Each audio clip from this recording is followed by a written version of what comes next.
Operation सिंदूर नंतर भारतानं कठोर अशी भूमिका घेतलेली आहे, तर ते पाहूयात।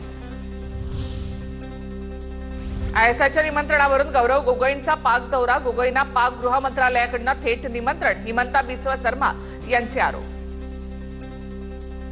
आसामच्या मुख्यमंत्र्यांचं मानसिक आरोग्य ठीक नाही, हिमंता बिस्वा शर्मांचे आरोप कधीच सिद्ध झाले नाहीत, गोगोई यांनी शर्मा यांचे आरोप फेटाळून लावले।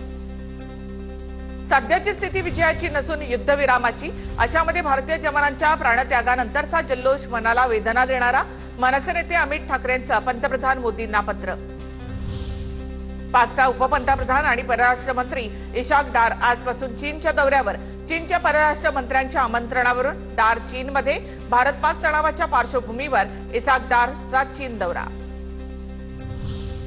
पाकिस्तानचा रहीम यार खान एअरबेस अजूनही नादुरुस्त, रहीम यार खान एअरबेस 6 जून पर्यंत बंद ठेवला जाणार। ऑपरेशन सिंदूरच्या वेळी भारतीय हल्ल्यामध्ये एअरबेसच्या धावपट्टीचं मोठं नुकसान।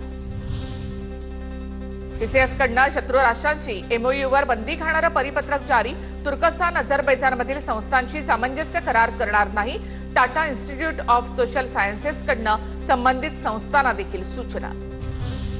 टीम इंडिया आशिया चषक स्पर्धेमध्ये सहभाग घेणार नाही, बीसीसीआयचा निर्णय जवळपास निश्चित। पाकिस्तानची चहूबाजूने कोंडी करण्याचा भारताचा प्रयत्न, आशिया क्रिकेट परिषदेचे अध्यक्षपद सध्या पाकिस्तानकडे आहे।